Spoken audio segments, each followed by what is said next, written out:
नमस्ते प्यारे बच्चों, मेरा नाम नीरज कुमार है। आज मैं आपके लिए एक कहानी लाया हूँ। कहानी का नाम है नाकों की शहजादी। कहानी की लेखिका है मीरा गणपति और इसके चित्र बनाए हैं नैन्सी राय ने। अनुवाद किया है स्वागता सेन पिल्लई ने। बच्चों, ये कहानी आपके समक्ष प्रथम बुक्स के सौजन्य से प्रेषित की जा रही है। आप इसको ध्यान से सुनना और मजा लेना। जहरा की दादी माँ की नाक कुछ ज्यादा ही बड़ी थी। सच में देखने लायक सुंदर थी। न केवल वह बड़ी थी बल्कि उस पर एक बड़ा सा मस्सा भी था, शायद इसलिए ताकि वो कभी किसी की नजर से छुपी न रही। जहरा की अपनी नाक उसके सामने कुछ नहीं। दादी माँ, आपकी नाक इतनी बड़ी क्यों है? दादी माँ के खिलखिलाने से पहले उनकी नाक जरा थरथरा उठती है। अरे जहरा, मेरी नाक तो लाखों में एक है। उसमें ऐसी ऐसी खुशबू पकड़ी जाती है जो तुम सोच भी नहीं सकती। सुनकर अविश्वास से जहरा की आंखें बड़ी बड़ी गोल गोल हो गई। जैसे कि अभी मैं हवा की खुशबू से बता सकती हूँ। दादी माँ आंख बंद करती है, उनकी नाक और छाती फूल जाती है, नथुने बड़े हो जाते हैं। हम तुम्हारी अम्मी दोपहर के खाने में बिरयानी बनाने वाली है। पड़ोस वाली ने बालों के लिए मेहंदी पीसी है और बिल्ली ने अभी अभी खुद को हल्का किया है।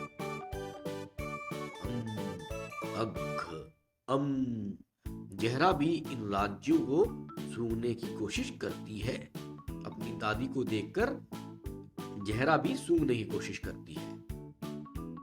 आप मुझे जादू सिखाएंगी दादी माँ? दादी माँ मुस्कुराती है। जब मैं छोटी थी मेरी नाक को सूंघने की आदत पड़ी थी, मेरे पिताजी की इत्र की पुरानी दुकान पर। तुम चाहोगी तो तुम भी अपनी नाक को सिखा सकती हो। दादी माँ अपने ड्रेसिंग टेबल पर रखी हुई एक पुरानी कांच की शीशी उठाती है। ये पुरानी दिल्ली की सबसे पुरानी दुकानों में से एक दुकान की है। यहाँ जवाहरात के साथ इत्र के शौकीन लोगों को इत्र बेचे जाते हैं। दादी माँ ने फुसफुसाकर कहा, एक सांस लो और देखो तुम्हारी नाक तुम्हें कहाँ ले जाती है। दादी माँ शीशी का ढक्कन खोलकर जहरा की नाक के पास से आती है। हम जहरा के साथ लेते ही उनकी नाक में धूल चली जाती है और अक्षू अक्षू। आराम से, थोड़ा वक्त तो और कल्पना कर लो। जहरा एक धीमी और गहरी सांस लेती है। जब वह आंख बंद करती है उसकी नाक फूल उठती है, नथुने चौड़े हो जाते हैं और छाती फूल जाती है, बिल्कुल दादी माँ की तरह। और यूं ही उसे प्यारी ताजे फूलों की खुशबू आती है। उन फूलों से उसे कई त्योहार और बगीचे याद आते हैं। जब जहरा ने आंखें खोली वो एक बगीचे में थी। मीलों तक वहां क्यारियों में गुलाब के अलावा कुछ नहीं था। मुंबई की दोपहर कहीं खो गई थी। अभी तो सूर्योदय का समय था और कुछ लोग बगीचे में गुलाब तोड़ रहे थे। तुमने जो सूंघा वो रूह गुलाब है, कन्नौज के बगीचे के गुलाब से बनी हुई सुगंध, दादी माँ बताती है। दादी माँ और जहरा चुपके से एक ईंटों से बने हुए पुराने कारखाने तक फूल तोड़ने वालों का पीछा करते हैं। फूल वाले ईंट के भट्टे पर रखे हुए एक बड़े से तांबे के पतीले में गुलाब की पंखड़ियों को उड़ेल देते हैं।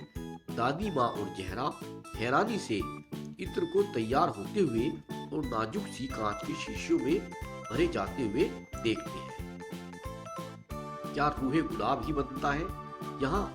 दादी माँ जहरा उत्सुकता से पूछती है। दादी माँ अपने कुर्ते की तह से एक और छोटी शीशी निकालती है और जहरा आंख बंद करती हुई नाक को पूरी तरह खोलकर नथुनों को फुलाकर सीने में दम भरती हुई लंबी सांस लेती है। इस इत्र से उसे पहली बरसात में उठने वाली मिट्टी की खुशबू याद आती है। बरसाती सुगंध का इत्र उन्हें एक आलीशान संगमरमर के महल में पहुंचा देता है, जहां एक नवाब कांच की शीशों के बीच बैठे हुए हैं। वो उन्हें बहुत जल्दी जल्दी सूंघते हैं और उससे भी तेजी से उन्हें उठाकर पटक देते हैं। एक छोटा सा कमजोर सा इंसान उनके सामने कांपते हुए एक संदूक भरकर ऐसी ही शीशा लिए खड़ा है। इनमें से कोई भी नहीं चलेगा। गुस्से में घबराते हुए नवाब साहब पुकारते हैं, हमारा खास इत्र कहाँ है? तुम तो अवध के सबसे बेहतरीन इत्र बनाने वाले कहलाते हो। हुजूर, हमें पूरा यकीन है आपने यही इत्र पसंद किया था। इत्र वाला अपनी चीजों को टटोलते हुए कहता है। दुर्भाग्य से जहरा का पेट उसी वक्त गुड़गुड़ाने लगा। दोपहर के भोजन का समय हो चला था और उसे बहुत भूख लग रही थी। कौन है वहाँ? नवाब साहब, जिनके तेज कानों ने आवाज को सुन लिया था, गरज उठे। जहरा और दादी माँ के वहां से निकलने से पहले ही नवाब की नजर उन पर पड़ती है।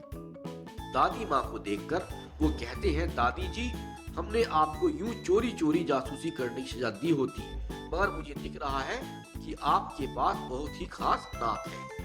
इधर आकर जरा हमारे लिए एक खुशबू चुनिए। दादी जी अपनी पुरानी शीशी को इत्र वाले की शीशों के बीच डाल देती है, फिर उसी को उठाने का बहाना करके नाट के तरीके से उसे सूंघती है। ऐसा लगता है जैसे उनकी नाक सुगंध से गरारे कर रही हो और नवाब को एक शीशी पकड़ाती है। जब तक नवाब साहब शीशी को सूंघते हैं, इत्र वाला, दादी माँ और जहरा बेसब्री से इंतजार करते हैं। यही तो चाहिए था मुझे। क्या है ये? नवाब साहब हकबकाए हुए इत्र वाले की ओर देखते हैं। तू है गुलाब, कन्नों के गुलाबों की जान। इसी को इत्र वाले ने आपके लिए चुना है। दादी माँ ने उसके बचाव में आते हुए कहा। तभी उन्हें दूर से एक गुड़गुड़ाहट सुनाई देती है। गुड़ू, गटर, गुड़गुड़ू। वो क्या था जहरा? दादी माँ ने पूछा। चिंता से उनकी नाक कांपती है। वो मेरा पेट था दादी माँ, जहरा ने कहा। हमारा घर लौटने का समय हो गया है। किस सुगंध से घर की याद आती है जहरा? दादी माँ ने उससे पूछा। बिना एक पल सोचे भूखी जहरा कहती है, बिरयानी से। मेरे पास आप लोगों को देने के लिए अवध की सबसे स्वादिष्ट बिरयानी है। खान सामा, इस बड़ी नाक वाली दादी माँ और इस अजीब छोटे इंसान को थोड़ी बिरयानी लाकर दी जाए। नवाब ने अपने रसोइयों को हुक्म किया। दादी माँ ने चुपके से एक तांबे की डिबिया को खोला, जिसमें बस एक चम्मच खुशबूदार बिरयानी थी। दोनों अपनी आंखें बंद करती हैं, नथुने फूलते हैं और लंबी सांस लेने से छाती भी फूल जाती है। दोनों मिलकर लंबी सांस लेते हैं और वो खुद को खाने की मेज पर पाते हैं, बिल्कुल मध्याह्न भोजन के समय। इत्र फूल पत्तियों से बनी हुई सुगंध है बच्चों। इसका इतिहास सालों पुराना है। कन्नौज को अक्सर भारत में इत्र की राजधानी कहा जाता है।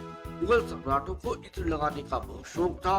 मुगल सम्राट अकबर शाह द्वितीय के समय से पुरानी दिल्ली के दरीबा कला में गुलाब सिंह जोहरीमल नाम से एक इत्र बनाने वाले ने अपनी इत्र की दुकान शुरू की थी। यह दुकान आज भी उन्हीं के परिवार वाले चलाते हैं। तो कैसी लगी कहानी आपको? अच्छी लगी ना?